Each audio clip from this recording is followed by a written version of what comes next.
record, and I am going to end up sharing my screen. So tonight's call, it was kind of a last minute because I was chatting with a lot of people.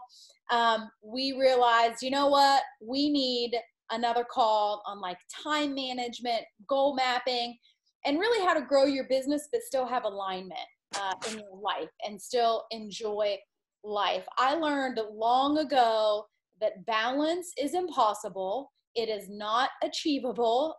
Sometimes work is going to win. Sometimes family's going to win. Sometimes you're going to win yourself, right? It's really, though, about living in harmony, and what works best for somebody may not work for you. So you might see my schedule and my life and think, oh my goodness, like she is way out of balance. But for me and my family, it works. So we're just going to talk tonight about how to not be overwhelmed, how to have kind of that alignment in your business, and really doing that by sharing some concrete examples of different people's schedules, different ways to do it, and some tools. So I'm going to go ahead and share my screen. Oh, yay, more people are on. Hey, friends. So I'm going to share my screen, and you guys know that when I am sharing, I can't really see the chat. So I'll catch up when I'm done here. Oh, okay, hang on. I'm not going to share yet because, you know, Zoom can't find my PowerPoint. There we go.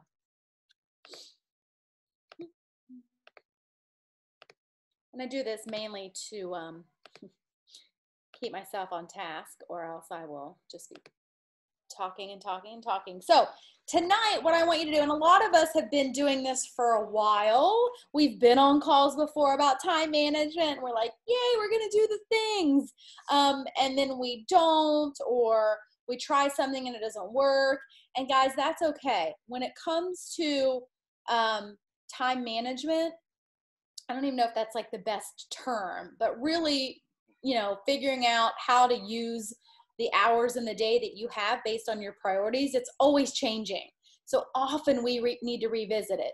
A lot of us right now are parents, and a lot of us are either kind of homeschooling because our kids are in virtual school, or maybe real school is starting back up.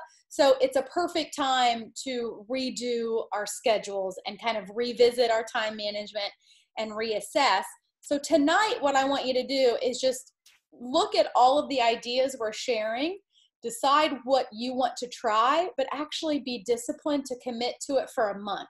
Do it every day for a month. And you're going to see different styles tonight and different real life examples. So I want you guys to realize that, you know, we actually have to put in the effort to manage our days.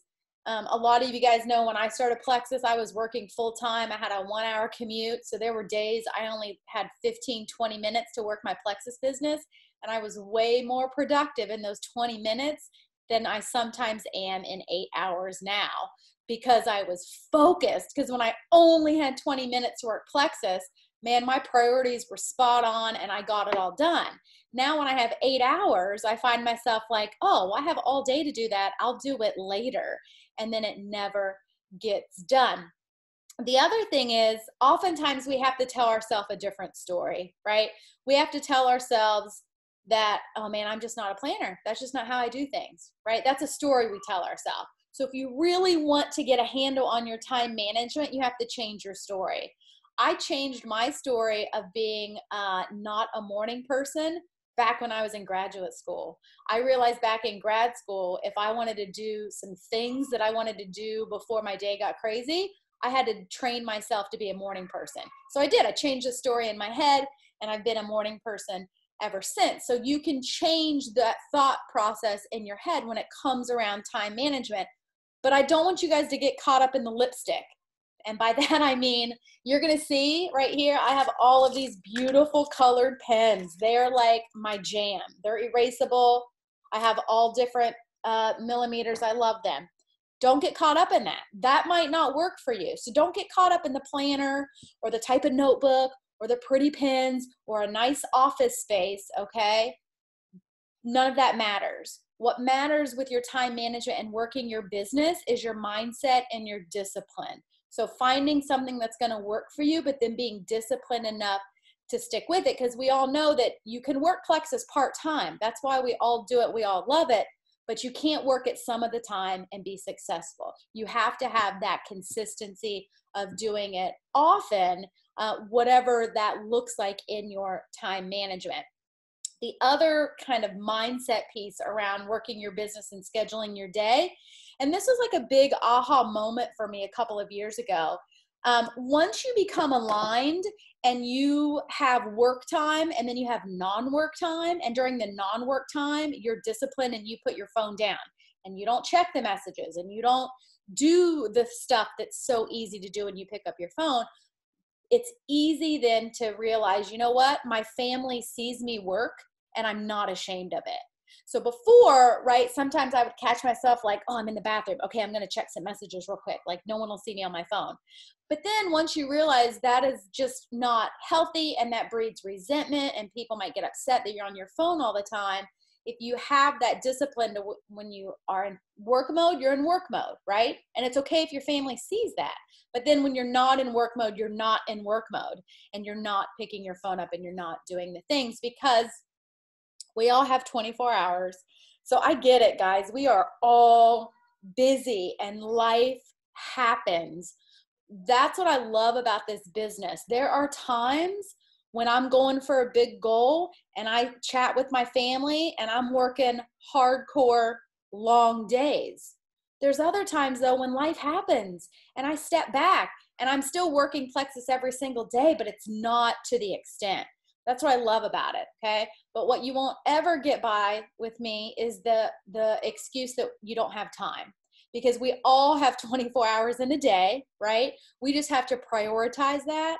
And then also if we have a priority of, you know, working this business, then is that reflected in your time management? I certainly have had times where I am in a funk and I know I spend way more time on Netflix or mindlessly scrolling Facebook because I don't want to look at my back office, right? So, but the truth is, it's not that I don't have time, it's that I wasn't prioritizing it. When you have people like Alita Allen, who was widowed with 4 young kids and she worked her Plexus business, or Brenda Martin, who has 11 kids and she homeschools them and she's successful in her business, or even Andrea Mitchell has a special needs mom, or she's a special needs mom, and her daughter needs around-the-clock care, and she's successful. That's when you realize, okay, we all have the same 24 hours. And what we're working towards here is time flexibility. I think a lot of times we say time freedom, but that's not really what it is. My Plexus business, I still have to work it, but it's completely flexible, right? I don't have to work it 9 to 5 or 8 to 5. I don't even have to work it on a Friday if I don't want to. And so that's some of the stuff we are going to talk about tonight, that you get to choose when your time is and that you have control over it. But before we get there, I think a lot of times, a lot of us get overwhelmed. And when we get overwhelmed, we shut down and we don't do anything. When I feel like I have a list a mile long, for whatever reason, my brain should say, okay, Amy, just do 3 things and knock out some stuff on the list, but it doesn't. Instead, my brain's like, go watch Netflix and ignore it and do nothing. And then I get further behind and then I get further detached, right? So if you watched that Mel Robbins video that I posted here before the call, and if not, you can go back and watch it. It's a 3-minute video. It's really good. But she says overwhelm is really a choice, and it's nothing more than having a full brain, right? Our brains get full, especially, not to knock any guys that might be on the call, but especially as women, we tend to have 10 times more things on our brain that we're responsible for or that we're thinking of. And so when our brain gets full, we get overwhelmed, right? Because there's actually no more room in our brain for things. And they're all in there and we're trying to make sense of them in our brain and remember them and keep them. And then once that happens, our brain starts to lose focus on what the task is at hand because we have all this other stuff in our brain. And then when we lose focus, that's when things fall through the cracks. That's when our business might stall out. So the biggest way to avoid overwhelm is the brain dump. And the brain dump, it looks very pretty here on this picture. Look, somebody did like cute little writing. They drew a picture. It's like color coded. Mine looks more like the one on the left. Like you want to get everything out of your brain. You want to brain dump everything, business, personal, family, kids, soccer, school, whatever. Everything, excuse me, that you have to do, you want to get it down on paper. And this is where people are like, well, what do you use? Do you use a notebook? Do you use a sticky note? Do you use Excel? What do you use? Do you use your phone? It doesn't matter.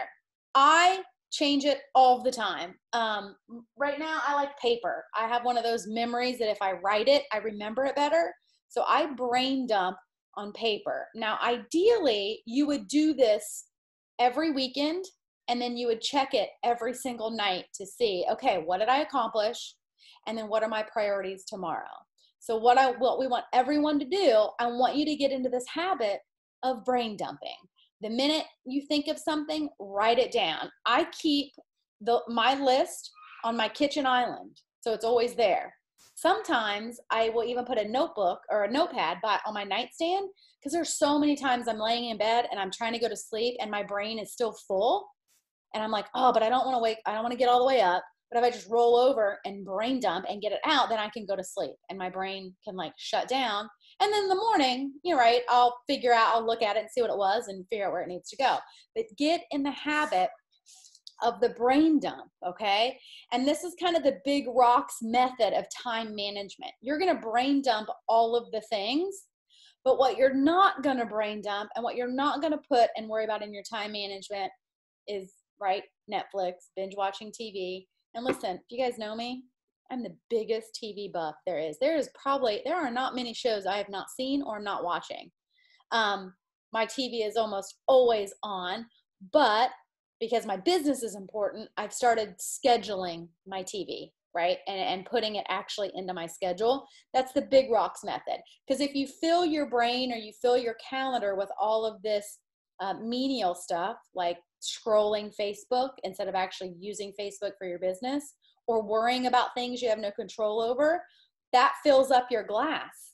And then when it comes to the big things, the important things, your family, your business, you don't have room for them because you have already filled your brain and your calendar up with all of the little sand, and you don't have room for the big, big rock. So I really want you to think about how you're filling up your cup. Are you letting all those grains of sand in there of stuff you can't control or stuff that isn't a priority to you? So then when you try to do big stuff, it doesn't fit? Or are you putting the big things in and knocking them out first as your priority and then filling it in with, right, the Netflix shows and the scrolling on Facebook, right? Because it all has its place, okay? So you're going to brain dump because then it's not going to take up any more space in your head. And once it's all out on paper, then you can start to actually get into action. And then when you're in action, you can focus on that one task because you don't have all the other stuff rolling around in your head. It's on paper someplace else. Now, again, this is very, very pretty. My brain dumps don't look like this. There's actually, and I posted this on the team page, this one on the left that brain dumps and it's organized to work, side hustle or plexus, home, kids, self-care. That's great. The other ones too, very pretty. Like I wish I was that organized, but I'm not. And that would take me longer to do than just brain dump. I brain dump everything onto, right now, I used to separate it. I used to have a plexus to-do list and a home to-do list, and then stuff would get lost, right? So now I keep a notebook. I have one giant brain dump. And then it's my running to-do list, and it has everything, business and life. Now, like this week, it's Adelaide's birthday week, so I have a separate note of like Adelaide birthday to-dos that need to get done. But do not worry if it looks this pretty, okay? You don't even have to organize your brain dump into these sections if you don't want to. Ideally, though, you would brain dump every weekend, right? Which it's usually good because then your brain dump is all the stuff that you have to do in the upcoming week. So I like to brain dump on Sunday night. Sometimes I'll even do it on Saturday because I feel like sometimes we're still in like the energy from the week on Saturday, whereas Sundays are like super, super slow family days. So I do it on the weekend. It doesn't matter when, guys. You can brain dump every Tuesday. What matters is that you're doing it. But then you also, every night, you want to go check that list again. That's why I keep mine on the counter. Full disclosure, I also keep it on there thinking maybe Steve will catch on after 20 years of being married and he might look at it and do some things, but he doesn't. But anyway, it's out there. But I look at it every night. And what I do is I think, okay, obviously I'm a big crosser offer. I'm one of those people that I'll write it on just to cross it off kind of thing. But what I'm doing is I'm looking at what's important for the next day and what are my top 3 priorities, and I highlight them. And I have right here, I highlight them with a yellow highlighter. It's also an erasable highlighter, but I highlight it. And that way I know those things have to get done. Because when you look at your brain dump, at first, I feel like everything is important. I have to do all of it, right? Well, in reality, you don't. And that'll also help with the overwhelm. So for me, what are the 3 things that have to get done? I highlight them, and then I go to bed. Then when I wake up, I have a better plan for what I know I have to do that day. And it's pretty freeing for someone like me who gets overwhelmed, because if I wake up and think, okay, today, I only have to do these 3 things. Anything else is a bonus. I'm way more productive. Whereas if I wake up and I look at the whole list, I'm like, I have 47 things I have to do today. I automatically think I'm never going to get them done. And I'm just going to sabotage myself and watch TV and do nothing, right? So that's why I love doing the nightly look at my brain dump and thinking, okay, what are the 3 things I have to do tomorrow? Okay. The other thing that's really important when we skip to the brain dump, then you want to start making a plan. And this is when it's really important to talk to the people. I call them your stakeholders, your shareholders. You guys have heard me say this before.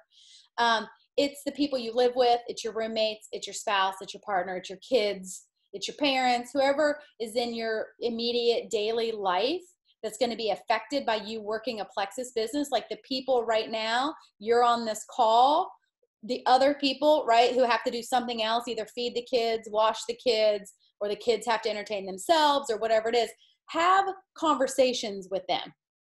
We do this often. We like to do a Sunday night kind of family meeting where we look at what our week is ahead and be like, okay, mommy's got like 2 team calls this week in the evening, or, I've got a really big one that I need 2 hours to like be on, or, hey, on Wednesday, I just have something I have to listen into, right? And we have those meetings as shareholders so we know what's coming as a family. They can go ahead and be prepared so that I'm not springing it on them when I'm like, hey, you're on your own for dinner. I'm going to be gone for the next 2 hours. So I like to have these kind of shareholder meetings. We also have them when either there's a big incentive, like going for leaders retreat right now. So if you guys pushing for leaders retreat or like going for the big prizes, or if you're going for a rank, sometimes you might want to work extra Plexus hours, right, during the 2, 3, 4 months. That's another time I would have the conversation with Steve and Adelaide. And one question I like to ask is not only, is this okay, but once Adelaide got old enough, I asked her, what are some non-negotiables, right? So if you know my story, when I first started working Plexus, I skipped bath time. She was little. That was time for her and Steve to like bond. I was okay with it. They were okay with it. So I skipped bath time often so I could be on calls. Well, now that she's older, she would tell me like, hey, I don't want you skipping that anymore. Like, I need you in bed with me, putting me to sleep 5 nights a week. Okay, that's good to know, right? So what are those non-negotiables that your family have? So keep those in mind when it comes to planning out your week. Now, you got the brain dump, super pretty. Here's where you have to map it out and you have to make it work. And I'm going to be honest with you, when I look at this schedule right here, it makes my head hurt because I'm a planner, but I am not a planner down to the minute like that, okay? So don't freak out and think, oh my goodness, I can't do that, okay? What's important here is everything from your brain dump, everything has its place, okay? So then it's out of your mind because you already know when it's going to happen. You already know I don't have to worry about XYZ because I'm doing that on Thursday. I don't have to worry about all the people I have to follow up with right now because I have planned to do that on Wednesday morning. I've already assigned a place. And guys, if you want to be really efficient, you can plan out and write on paper and give space to things like date night or, family time, downtime, health time, like exercise time. I used to think how silly it was to have to schedule. Like, why should I schedule like date night or why would I schedule like downtime? But it's just really important, especially the busier we get and the more productive we want to be. It just makes more sense to actually make sure everything has its place because then that space is sacred, right? Your exercise time has a space and it's sacred. Your date night has a space and it's sacred. And you don't have to worry about things coming up or overlapping or anything like that. So it's okay to put everything in its place. What I want you to also do is be realistic and create buffer time. So like when I see this one that's on the screen and it's like every 30 minutes. Now I know, let's say one, it says like from 8 to 10 work. Okay, that's fine. But some of the other ones, I'm like, man, that's a little too much for me. And then this other one, this brain dump, it's just 3 things a day. That's kind of nice, right? So they took everything on their brain dump and they divided it out by 3 things every day for the week. So whoever made this one doesn't have to worry about on Monday replying to emails because they put that on their schedule for Friday. So you just really want to be realistic. You want to make sure you have family time on there. And you also want to make sure you have downtime and like white space of nothing. Like you want a chunk of time of nothing, right? If you look at this one on the top right, there's 0 downtime. Like they are doing something every minute of the day. I guess there's like 3 relaxing from like 6:30 to 7 on there. But definitely build in space for what I call white time or white space of nothing, right? Okay, so here I'm going to show you some example days. I have 4 people. They all work plexus. They're all different. And I'm going to show you their sample day. So this is Lauren Collinsworth. She's a diamond. She has, I wrote it down, she has 5 kids under 8. She's a homeschool kind of homesteader. And this is her daily schedule. And she told me that it rarely changes from this. Now, this would not work for me, but this works for her. I guess with, in her life, she has to be the scheduled. So she wakes up at 6 a.m. She nurses her new baby. She does her devotion. At 6:30, she works out and she starts the dryer. At 7:30, she wakes her other kids up except the baby. They all make their bed and get dressed. They also come down, eat breakfast. She unloads the dishwasher. She folds clothes and puts it away. At 8 o'clock, she does a daily chore, and she has it by Monday, Tuesday, Wednesday, Thursday, Friday. Every day is a specific chore. 9 a.m., she wakes the baby up again and nurses it. This is also when she makes her bed. She gets showered. She gets dressed. She said she puts her Joyom on. She makes herself a protein shake. The kids get themselves a snack, and then she reads Proverbs with the kiddos. From 10 to 11:30, she homeschools. And she said in that time while the kids they're doing like structured homeschool, she might be able to prep lunch. At noon, they have lunch, and then they can read or go outside, and she kind of picks up the kitchen.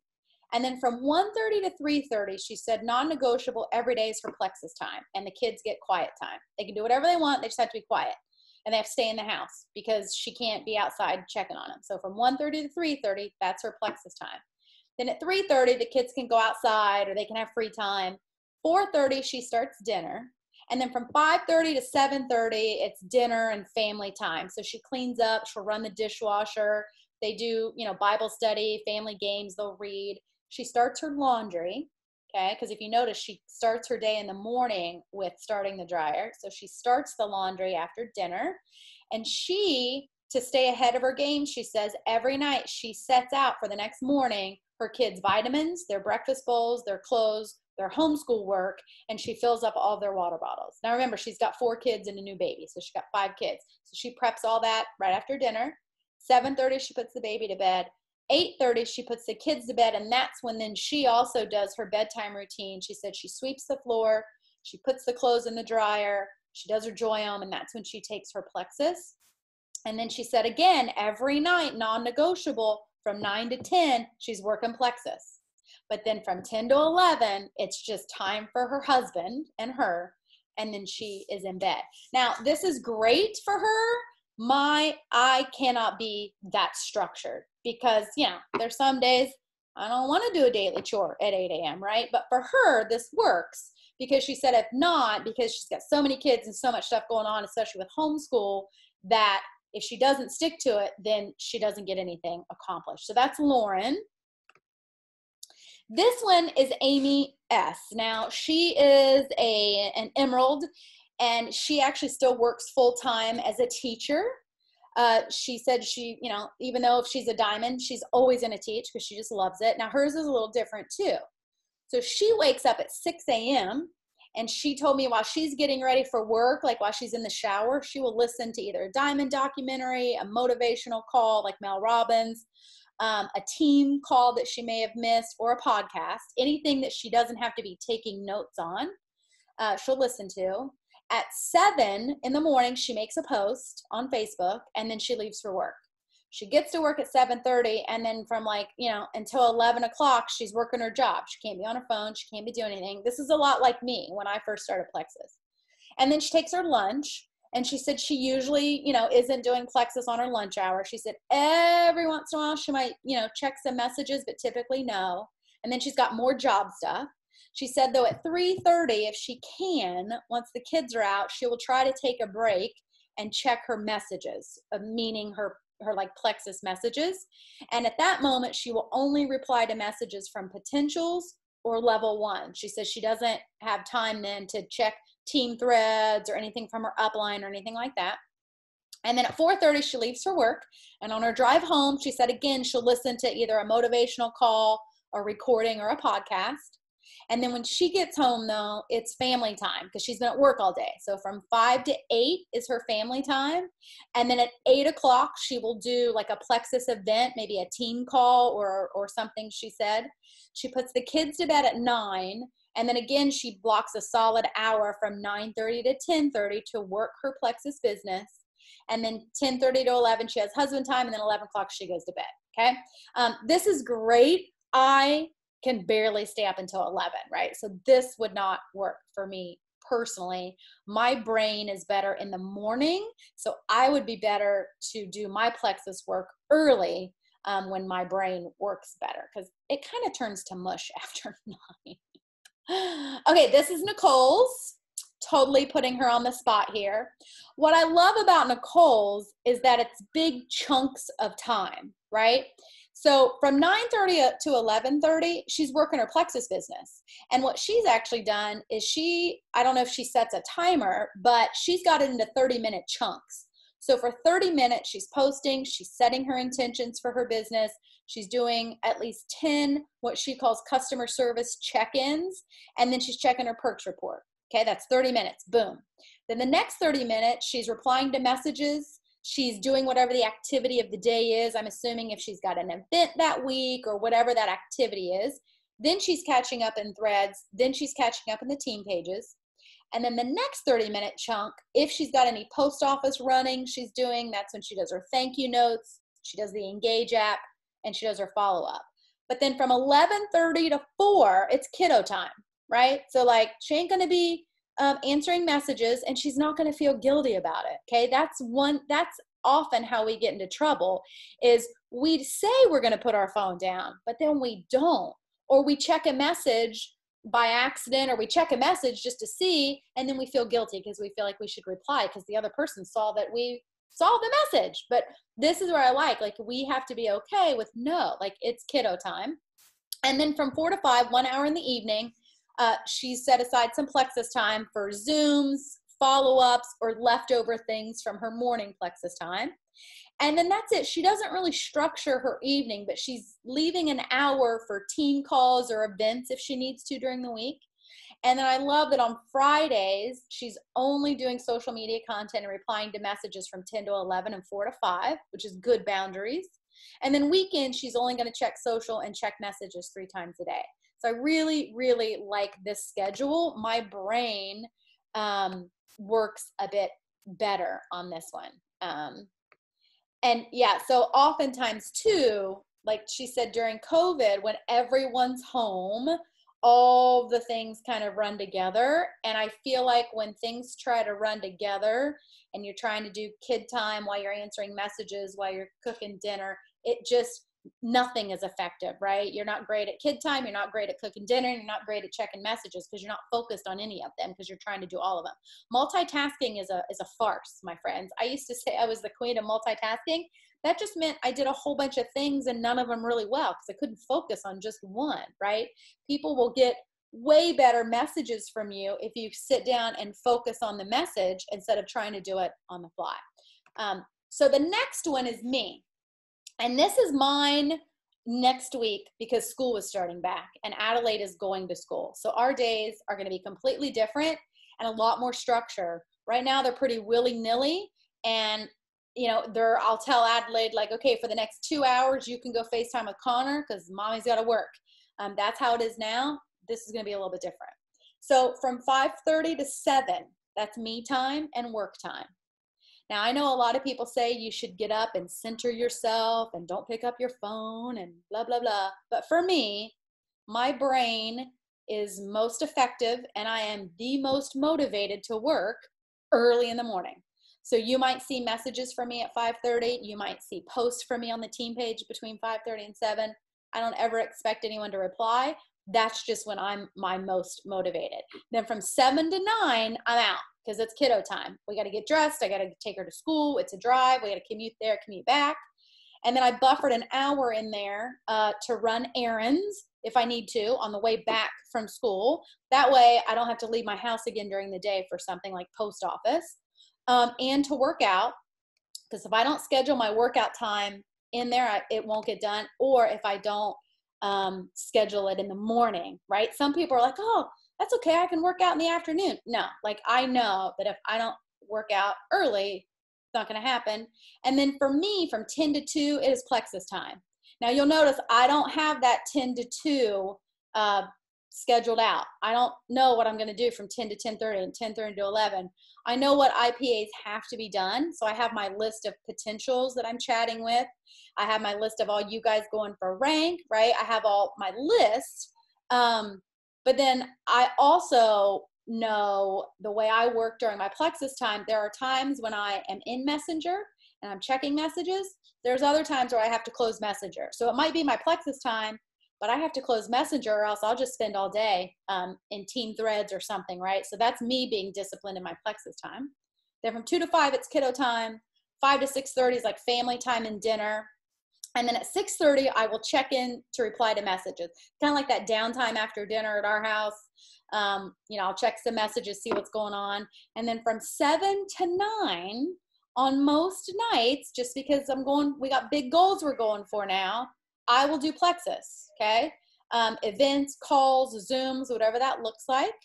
Now there might be sometimes like this week, Adelaide's birthday is on Thursday, so I won't be doing anything on Thursday, right? That's because I'm going to brain dump on Sunday and, you know, do my schedule weekly. So the great thing about this is it's fluid.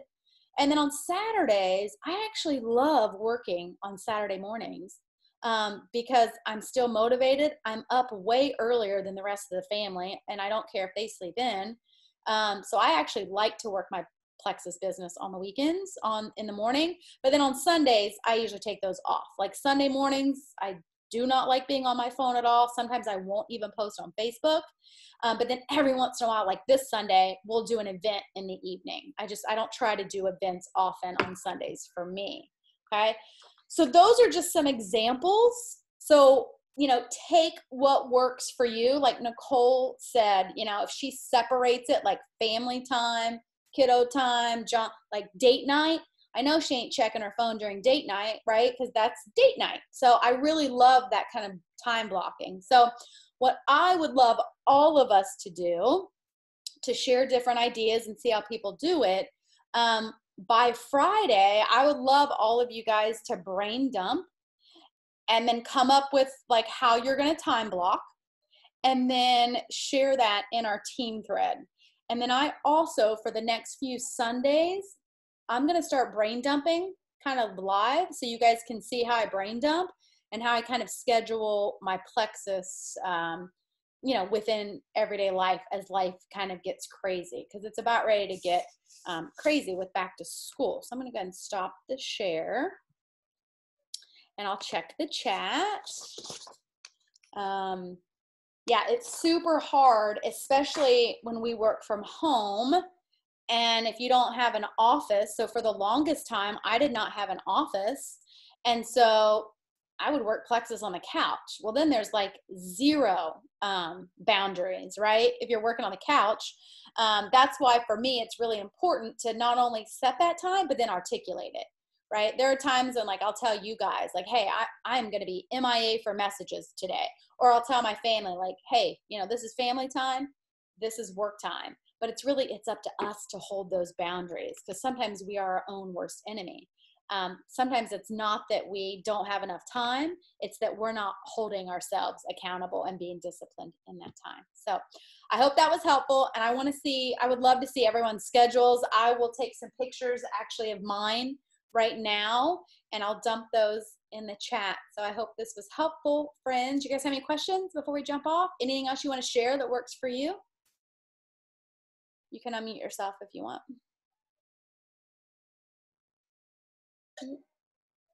All right, friends. Well, hope you have a good night. Bye.